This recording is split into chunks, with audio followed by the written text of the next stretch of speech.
I were out of a job, so I went and worked at KB Pit. They put me with the electricians, with the signals team. You've seen you've seen belts going along. Well, they run wires, two wires side of each other that you press together, and it rings a bell if you wanted to stop. To be down a pit is something else.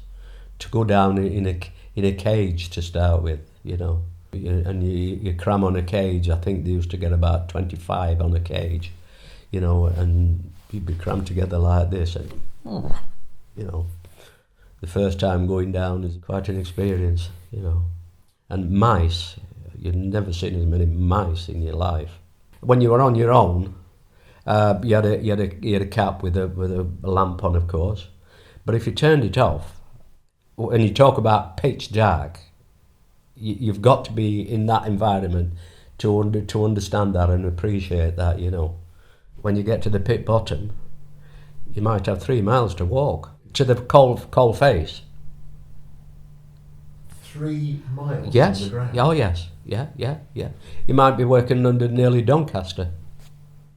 A coal face would be 300 yards long, and then there'd be a tunnel at this end and a tunnel at that end. And there'd be a cutter chugging along, this big grinding cutter that had cut all the coal out. But there were many that died young, with lung disease. My dad lived to be 91, but my father had a trick. Jar of Vaseline, get a fingerful, swallow it.